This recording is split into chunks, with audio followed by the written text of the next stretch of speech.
You're listening to the Weed Store Podcast, bringing you news and information from around the medicinal and recreational marijuana movement in the U.S. Find us online at theweedstorepodcast.com.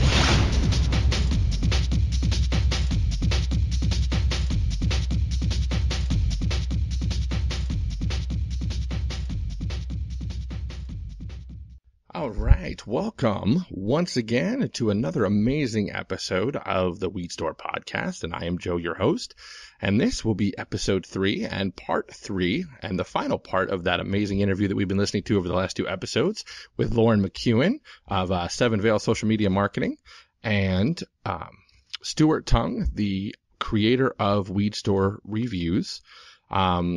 Next episode should be coming out within the next couple of weeks. Still working on the website. Hopefully we'll have all that up too. We'll be throwing ourselves into iTunes and Stitcher. Of course, some of you have probably heard the outro already that already says we're there. Should be there within a couple of days from release of this 3rd episode. So hopefully we'll get that wrapped up. Once again, check us out online soon at weedstorepodcast.com. And let's go ahead and jump into part 3. Something else on that same note, too, that I have noticed is on Weed Store Review, you will be setting up and are working on deploying, and we've talked about this, too, to let the listeners know, you'll be deploying a video lounge. Will you be allowing some of these strain growers and shops to be creating and generating some of their own content, to be educational content, to be hosted in that lounge? So if a store owner wants to show the proper way of breaking up, certain strains of bud, or the proper way to clean, a tool or a pipe, is that the kind of content that you're hoping will be put up there? We actually have a weed tube on Weed Store Reviews, and it's going to include an awful lot of different things. At the moment, what we're adding are videos that people would want to watch, and we're categorizing and tagging them so they're easy to find. So we have a section, for example, of how-to videos, which includes everything from how to properly clean a bong to how to make a bong out of a pumpkin for Halloween, which is actually a pretty funny one.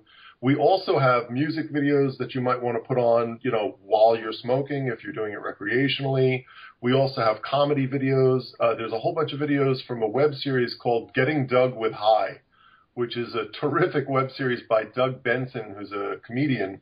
And he brings in a great list of guests, everyone from Cheech and Chong to Anthony Jeselnik to Margaret Cho has been on the show. And they sit around and they smoke and they do basically a talk show. And it really shows you just how normal and rational and well-reasoned some marijuana smokers are, that they can just sit and discuss topics of the day and things of that nature in a fun and interesting way. And I think he's doing a great service by getting rid of some of the negative stereotypes that frankly aren't true and were never true. There was a news channel that tried to do a story, for example, in the Seattle area when marijuana first became legal for recreational use. And they sent out news trucks with the intent, I think, to go and film a bunch of sleazy, almost homeless-looking people standing outside of a marijuana shop as if they were going to, cast a negative light on the entire thing. And instead, what their news truck found was a bunch of, men and women, mostly in work clothes, talking on their iPhones, waiting to go into a store to buy weed legally. It's something that's very much coming out of the shadows and becoming normalized very, very quickly.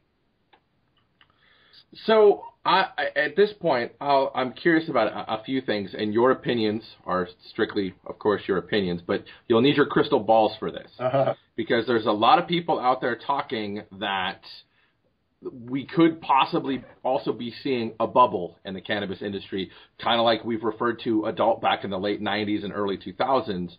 Do you see in the future the same kind of thing happening in the cannabis industry where we see larger companies coming through and swallowing up a lot of these smaller shops or smaller product manufacturers?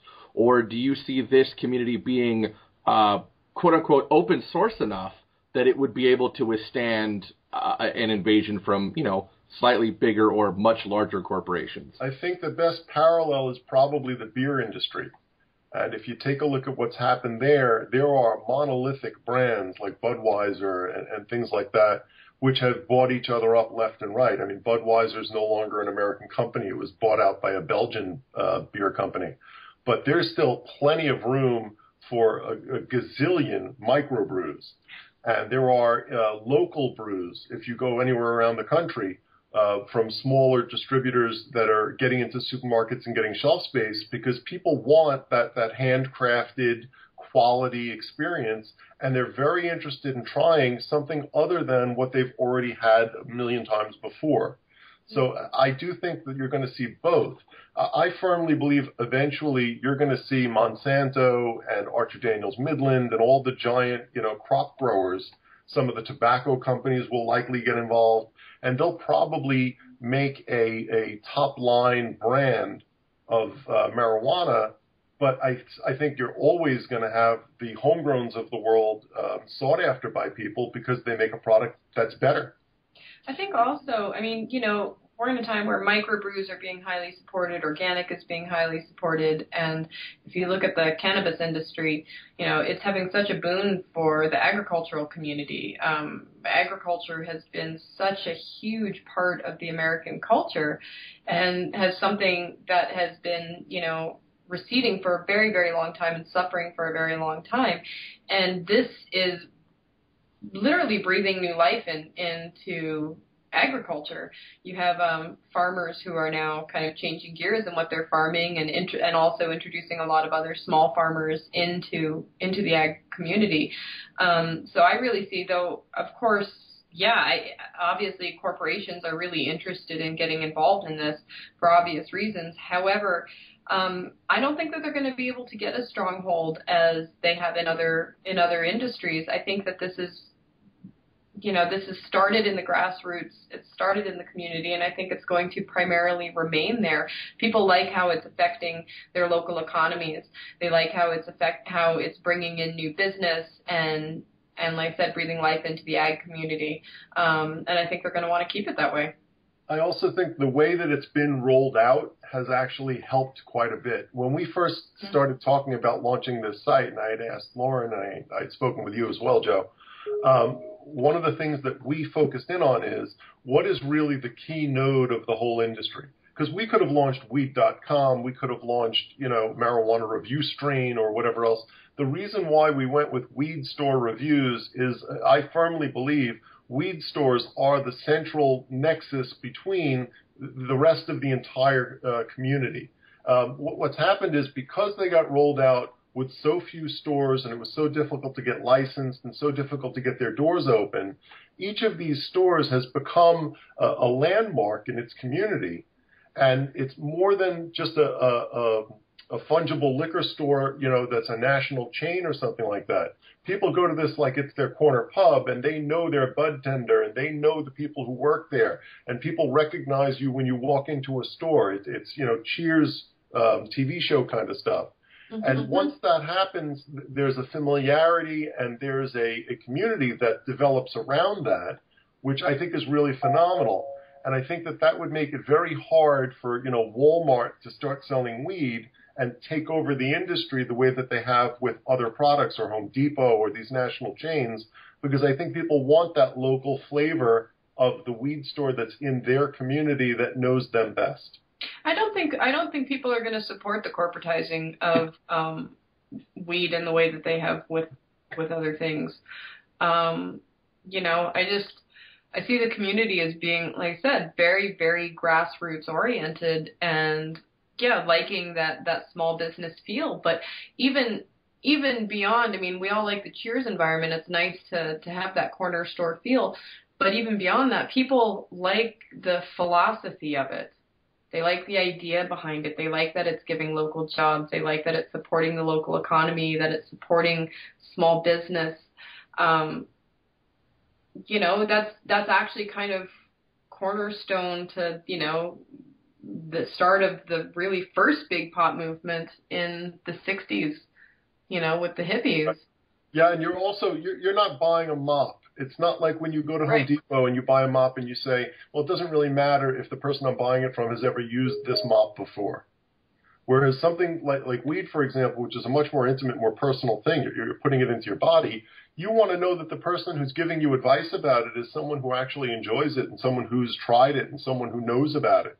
It's not something where you're just going to take random advice from whoever, happens to be getting their corporate paycheck from their national outfit that day. Mm-hmm. Excellent. And kind of along that same note, do you think as more states begin to legalize it and the federal government begins to legalize it and the regulations are put into place and everybody's sitting on the same playbook, do you see mainstream marketing outlets becoming more open to letting cannabis businesses use their platforms to market on, whether it be Facebook, Google+? I mean, Twitter pretty much allows everything as it is, or even more mainstream platforms. Like, do you see radio or TV picking up ads, or do you think cannabis will kind of be treated the same way that tobacco is now? I don't even think it will get to the way tobacco is treated. I think it'll always be kept more in the dark than that.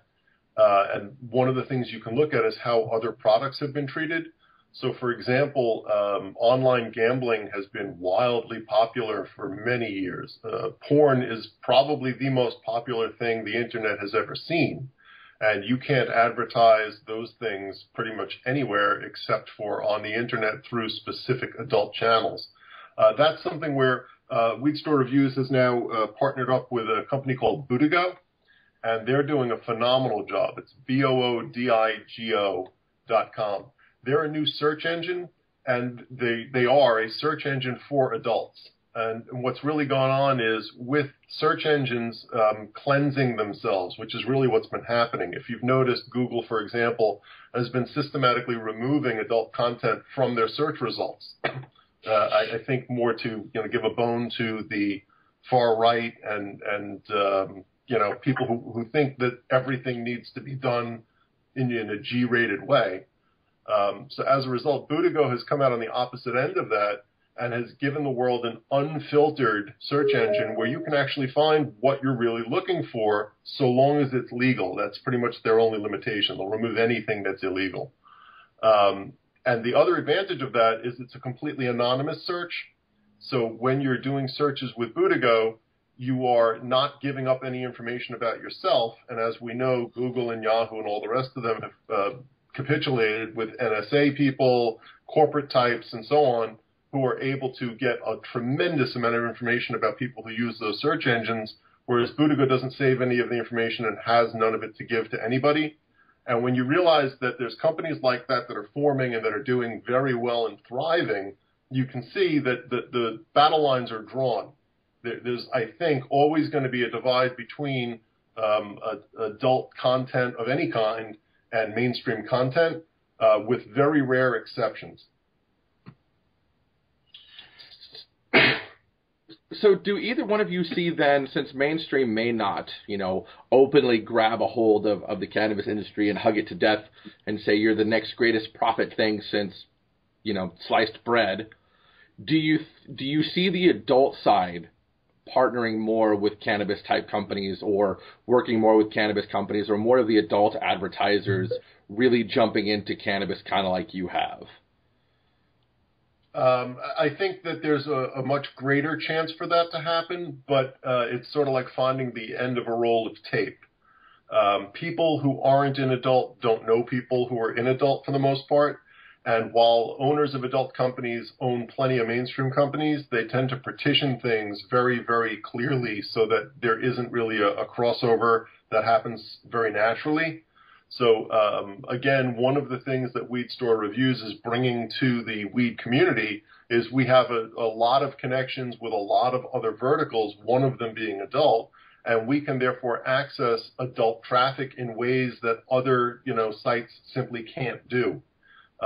So in a lot of cases, and I've been told this by store owners, whereas other advertising channels that are available to them are bringing them customers they feel they probably would have gotten anyway, we're actually, I think, going to be able to expand the market and bring in people who otherwise would not have known that there's a weed store around the corner from them. Excellent. All right. Well, with that, are there any other questions that you would like to cover or comments you would like to make, or any more information about Weed Store Reviews?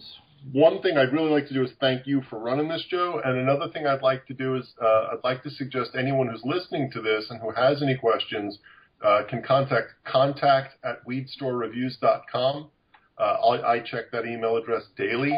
And if you have suggestions for things that you would like to see on the site, or if you have suggestions for things for the podcast and upcoming episodes, you should definitely contact us. We are very, very open and engaging with our community. And if you are looking for guidance as a shop owner, cannabis product maker, or if you're just lost in the world of media, Lauren, what's the best way for people to get a hold of you? Well, I mean, one, I would say definitely follow us on Twitter at Weed Store Review and on Facebook. We're also on Google+. But if you want to get in touch with me directly, you can reach me at 7veils.com, which is the number 7, veils.com. You can also reach me through Weed Store Reviews. But I would say probably the easiest way is just tweet us on Weed Store Reviews, and you're going to be able to, you'll get me. Yeah, we've also set up an email address specifically for Lauren, info@weedstorereviews.com, just because we've gotten so many requests from store owners who are looking for social media advice.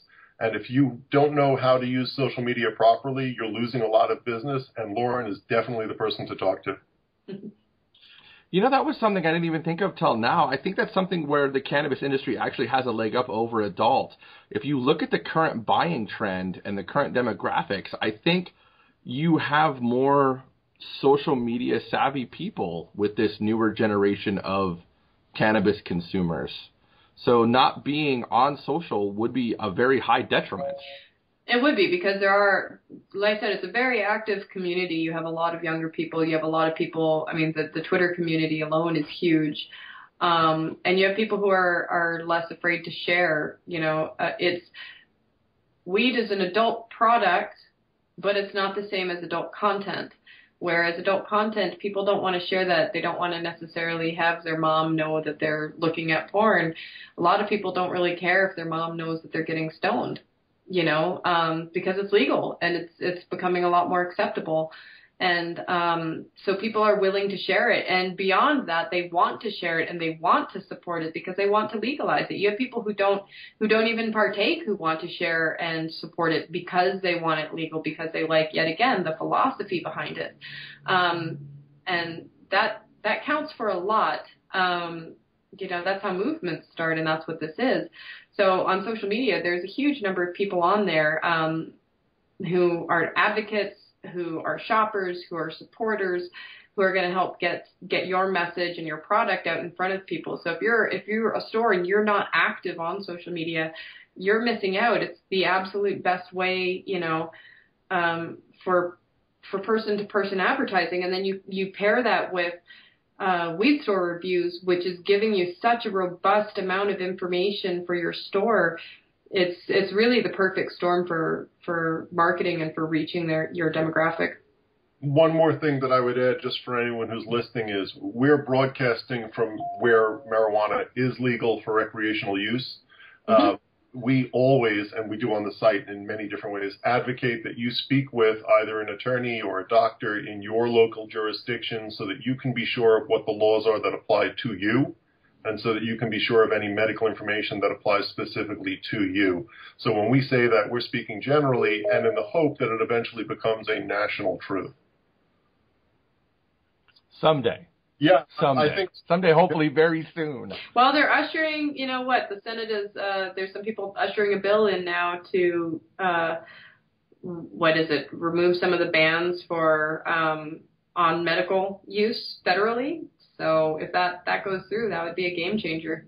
Yeah, there's a lot of stuff that's going on legally right now, which we really didn't get into so far. But that's a whole other conversation. Yeah. But Washington, D.C. has recently put through a statute that stops companies from doing urinalysis tests on applicants for jobs.